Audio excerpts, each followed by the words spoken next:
안녕하십니까. 건축구조설계 실무 강좌의 정상영입니다.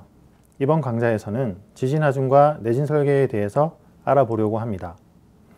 우리나라에서 지진이라고 하면 사실 크게 와닿지 않는 부분이 많습니다. 지진이 아예 발생하지 않는 것은 아니지만 지금까지 관측된 지진들의 경우 그 피해 사례가 널리 알려진 경우가 거의 없기 때문입니다. 물론 과거 역사 기록을 보면 경주 등지에서 지진이 발생하였고 그 피해도 꽤 컸다는 기록들이 있기도 합니다.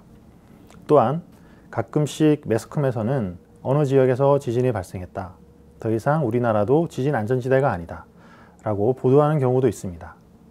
그래도 아직까지 대부분의 사람들이 지진에 대해서 크게 위험을 느끼거나 하지 못해서 그런지 크게 관심을 갖는 경우는 드문 것 같습니다.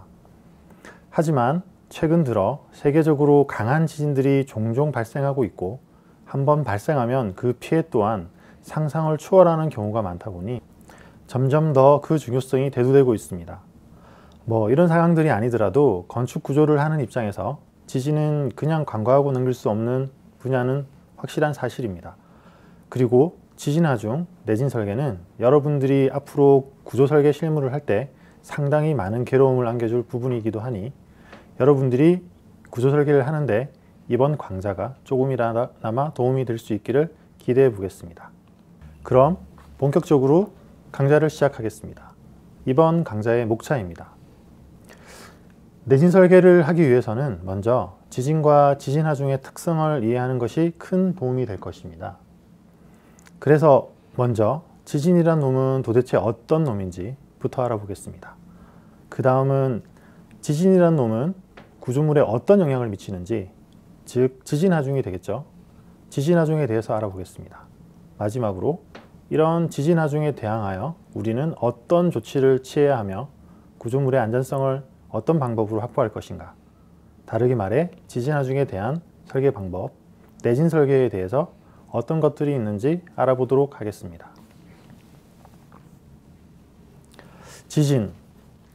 지진의 사전적 의미를 먼저 알아보겠는데요. 지진이라 하면 여러분들도 다 아시겠지만 땅이 흔들리는 현상을 말합니다. 물론 그 원인은 다양할 수 있습니다.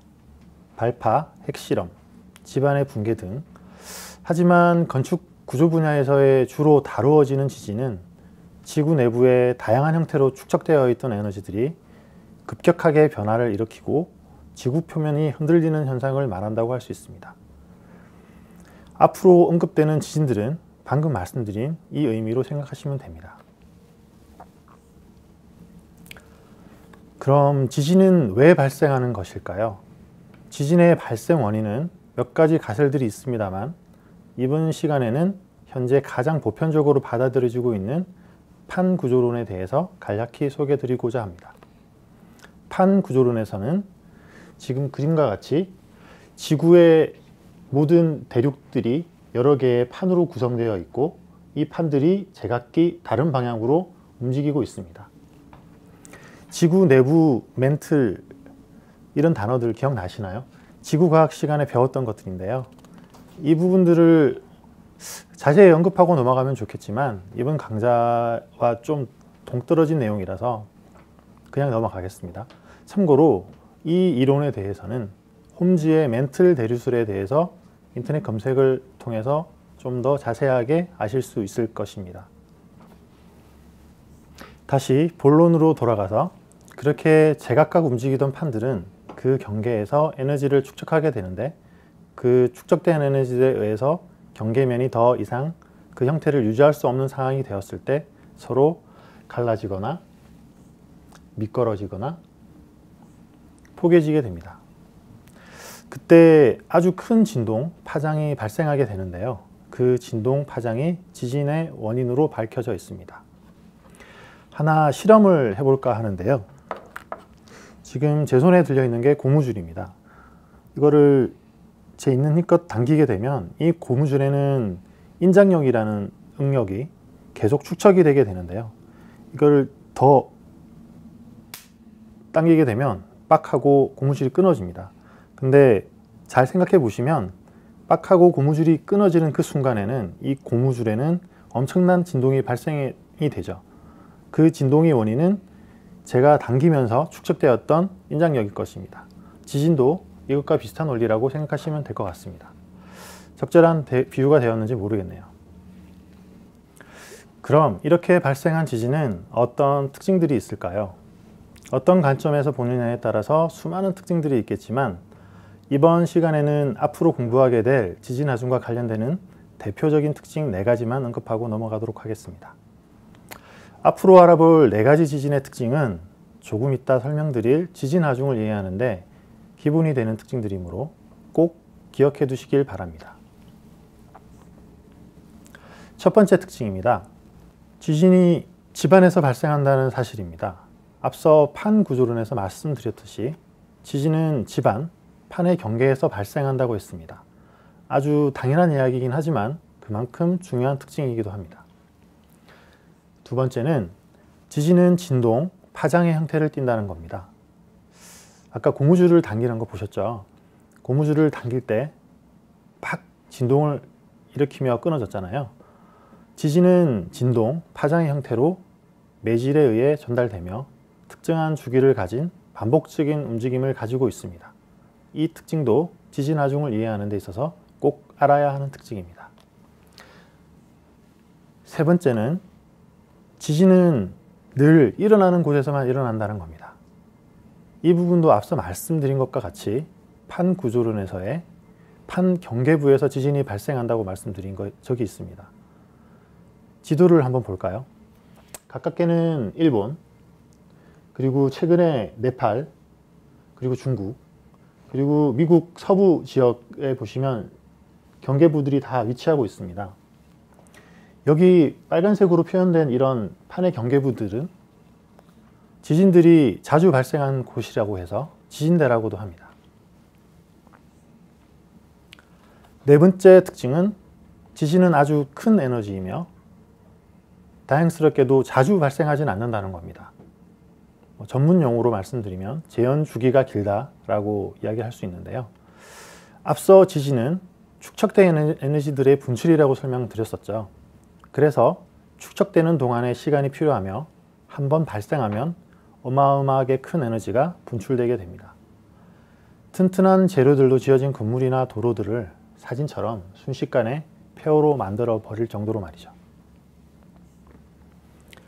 자, 지금까지 지진의 정의부터 발생 원인, 그리고 대표적인 특징까지 알아보았습니다. 다음은 지진의 구조물에 미치는 영향, 즉 지진 하중에 대해서 알아보도록 하겠습니다. 방금 전에 공부한 지진의 특징 기억하시죠?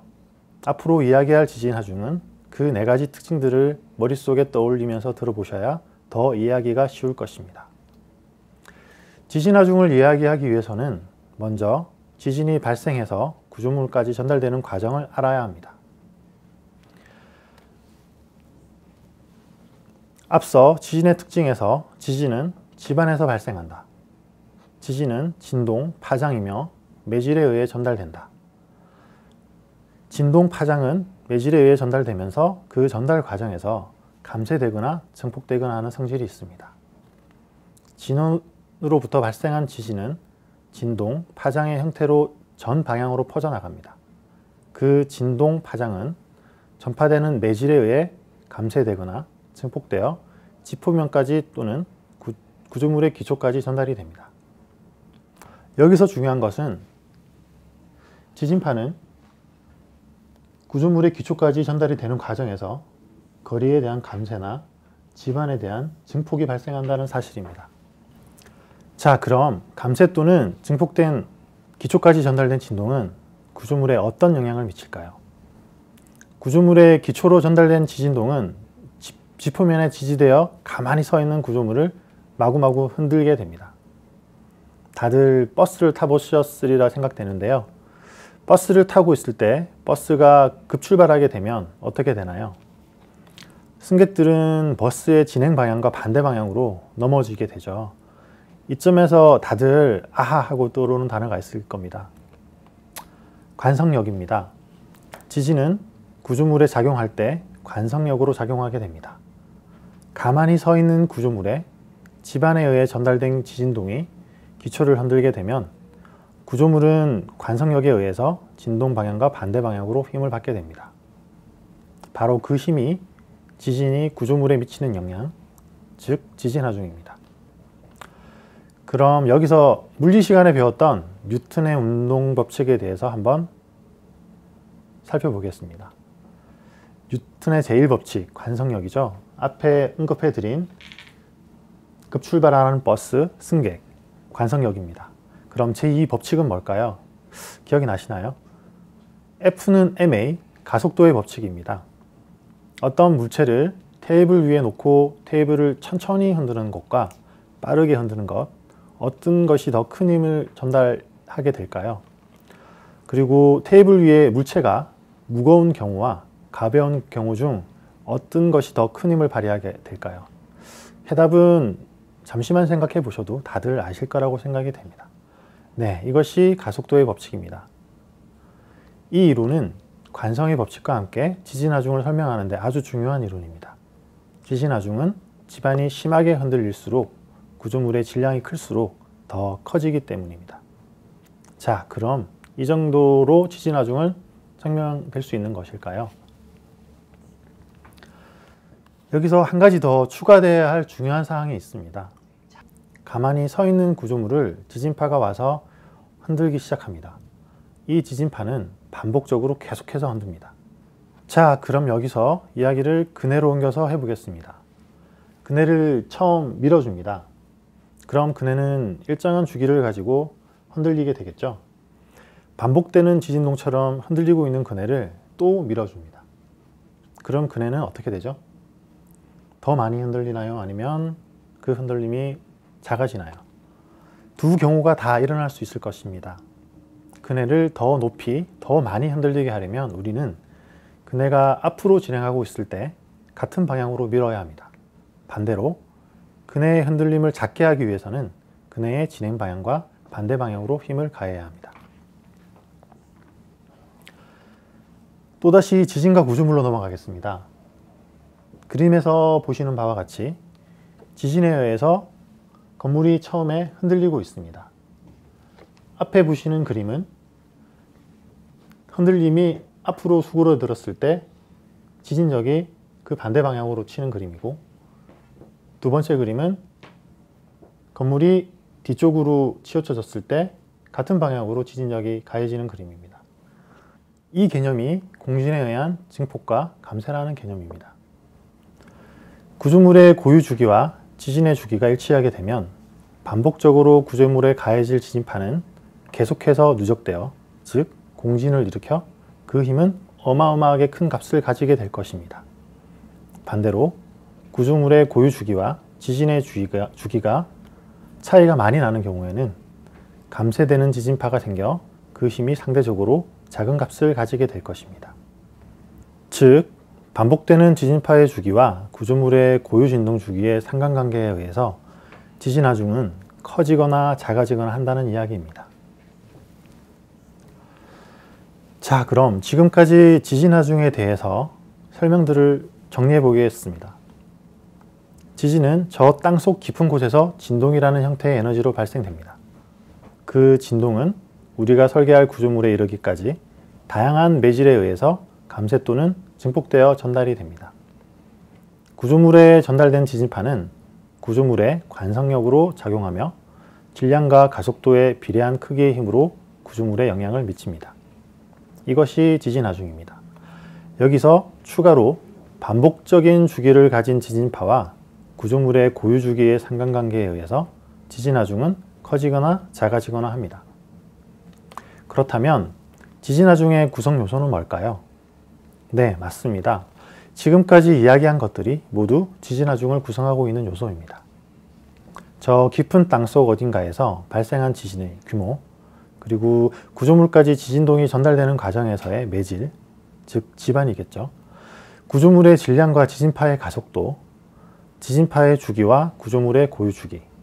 감이 조금 오시나요? 그럼 방금 알아본 지진하중에 대해 뭔가 알듯 모를 듯한 복잡한 내용들이 어떤 식으로 우리가 실무에 적용을 할 수 있는지 알아보도록 하겠습니다.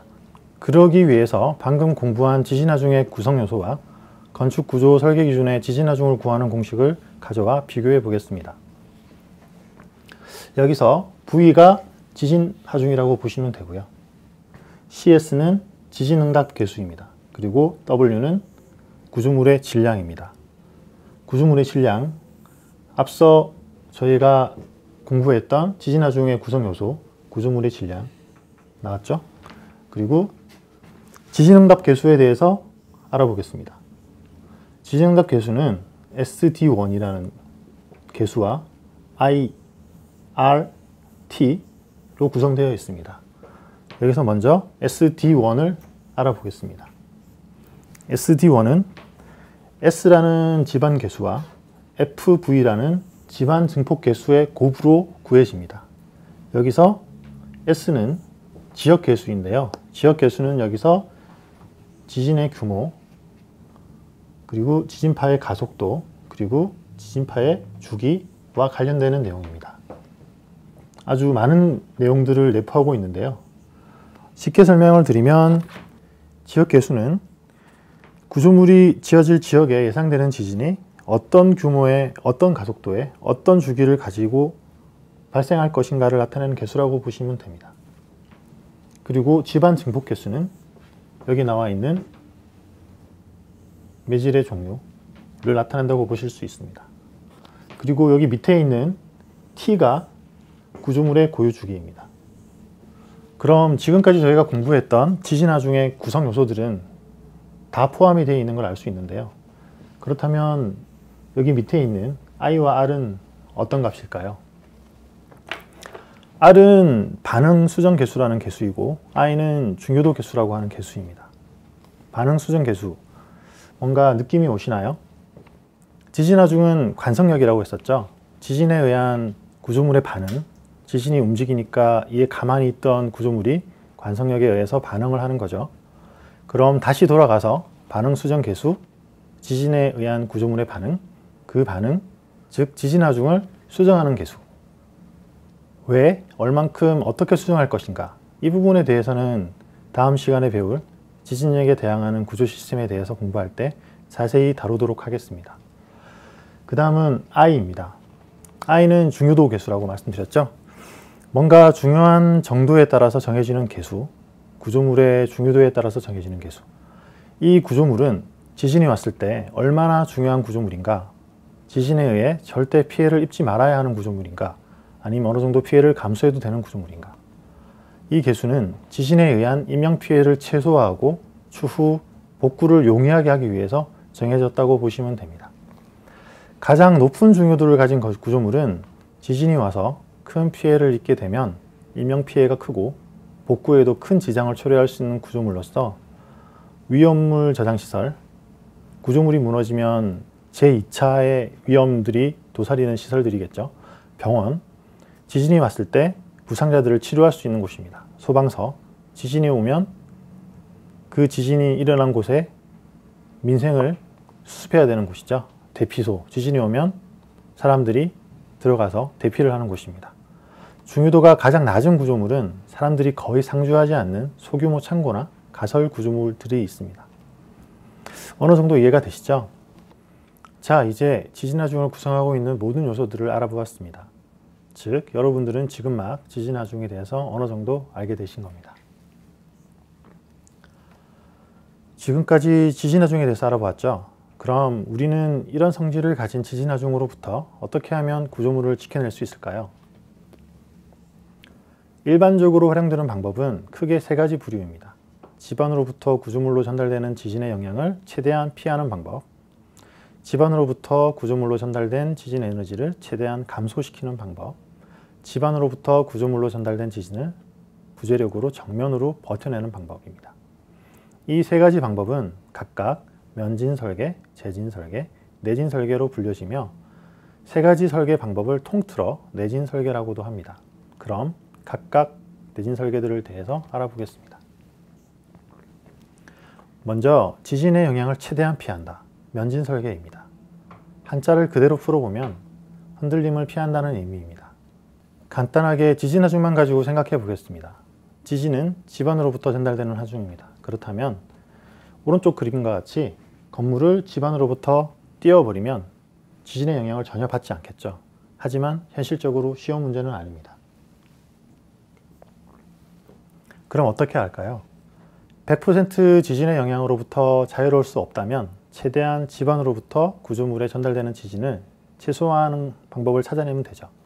그런 방법을 연구하여 설계에 반영하는 것이 면진 설계입니다. 면진 설계는 구조물과 기초 사이에 면진 장치를 설치하여 집안으로부터 구조물에 전달되는 진동이 최소화될 수 있도록 설계하는 방법입니다.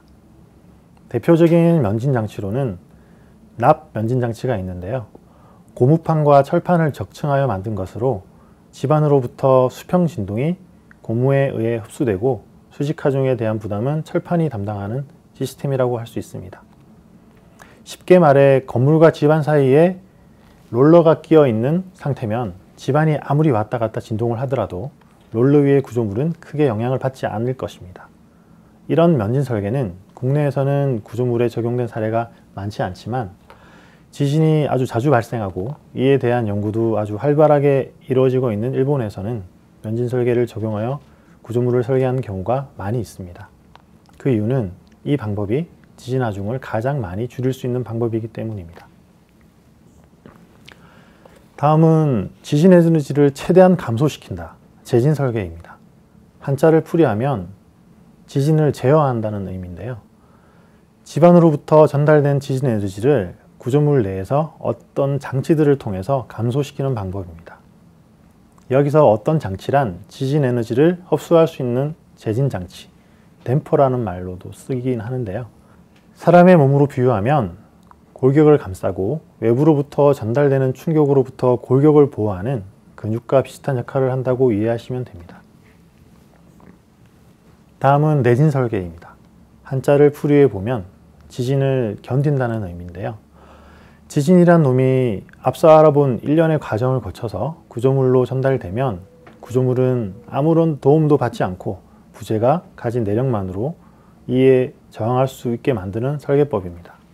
이 설계법에는 지진에 저항할 수 있게 부재의 단면을 키우는 방법과 부재의 연성 능력을 향상시켜 지진 에너지를 어느 정도 상쇄시키는 설계 방법이 있습니다. 전자는 강성 설계, 후자는 연성 설계라고 할 수 있겠습니다. 강성 설계는 지진 하중에 견딜 수 있는 만큼 부재의 크기를 키우는 방법으로 어느 정도 지진에는 전혀 손상을 입지 않고 어느 이상의 지진이 왔을 때는 취성의 위험이 있는 방법으로 아주 중요한 구조물에서는 권하고 싶지 않은 설계법입니다. 그리고 재현 주기가 상대적으로 긴 언제 올지도 모르는 지진 하중에 대해서 구조물이 항복하지 않을 만큼의 큰 부재로 설계한다는 것은 상당히 비경제적인 설계겠죠. 연성 설계는 지진 하중에 대해서 부재들이 항복은 하되 항복 이후 거동이 취성이 아닌 연성을 유지할 수 있게 함으로써 지진 에너지를 솟아시키는 설계법입니다. 현재 대부분의 실무에서 주로 적용되고 있는 설계법이라고 할 수 있겠습니다. 연성은 부재의 최초 항복이 일어나는 부분에 연성 상쇄를 적용하여 높일 수 있는데요. 이 부분에 대해서는 다음 시간에 공부할 내진을 위해 적용되는 상쇄 부분에서 좀 더 구체적으로 다루도록 하겠습니다. 연성 설계가 구조물로 전달된 지진 에너지를 상쇄시킨다는 부분에서 제진 설계와 혼돈될 수도 있는데 제진 설계는 구조물 자체가 아닌 별도의 장치를 이용하는 것이고 연성 설계는 구조물 자체의 연성을 향상시키는 방법으로 서로 구분이 될 수 있습니다. 이것으로 내진 설계의 세 가지 종류인 면진, 제진, 내진 설계에 대해서 알아보았습니다. 다음 시간에는 내진 설계를 고려한 구조 계획과 내진 구조 시스템, 그리고 내진을 위해 적용되는 상세에 대해서 공부하겠습니다. 감사합니다.